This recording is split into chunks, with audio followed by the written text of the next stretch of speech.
So a couple of months ago, I put out a video showing you how to hardwire a USB port to your car.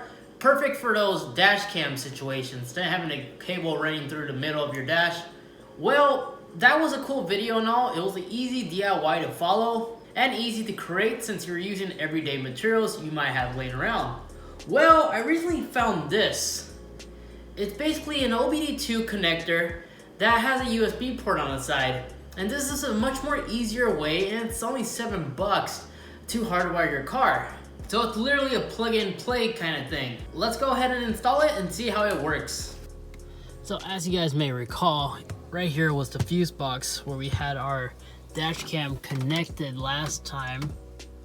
But the thing about that is that I had to remove it, so I made room for my radar detector to be hardwired. So I had my dash cam connected once again through the cigarette lighter. And so what I did to hide all those wires, I tucked it underneath the entire dash. But we're gonna go ahead and eliminate that and use this. That simply connects to our OBD2 reader, and then all newer vehicles should be always located right underneath the dash. And this thing would just simply plug in. Other way, dummy. Just like so. And then it's out of the view. It's very low profile. Now we just gotta run this cable to the USB port over here. And so here's a quick rundown on things I focus on when hiding cables in this time lapse. So since I already took the liberty on hiding everything underneath the A-pillars from my previous video, half the work was already done. But underneath the console, what I tend to focus on is tucking in all the cables far up as possible and using zip ties to tie everything down tightly. And just like that, cables are all hidden. And I don't know about you guys, but I took an extra time to make sure everything is zip tied. And I also have the USB right there available for me if I need to unplug it for any situation, maybe to plug an extra phone, or if I forgot a USB adapter to plug like a friend's phone. I always have the comfort of unplugging that if I ever need to and utilize it.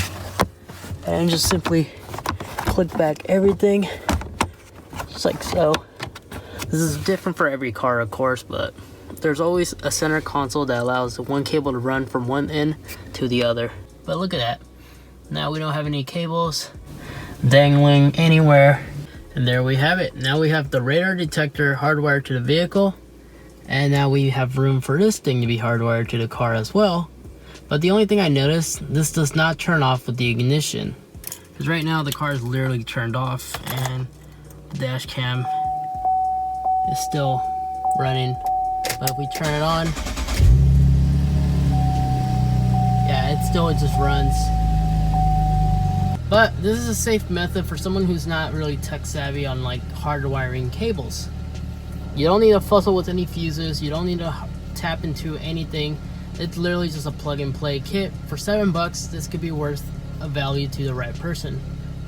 But for me, I'm probably gonna have to unplug it from this point whenever my car is turned off, or if I know my car is gonna be sitting for too long. But it's a cool way to have 24-hour parking surveillance since this camera will be constantly powered on. So there you guys have it. That is a quick I look like Lopez. Here in my garage. But that's a quick tutorial on how easy it is to simply hardwire a dash cam to your car, or just add an extra USB port, just simply using your OBD2 reader. So if you ran out of cigarette ports, this is one good method of doing this. And you don't have to deal with the hassle of dealing with fuses or tapping in certain wires. But the product you saw in this video will be linked in the video description down below. And if you like this kind of video, like what I'm doing, support the channel. Don't forget to smash that like button, as well as subscribe to the channel if you're not. But until next time, hope to see you on the next one. Peace.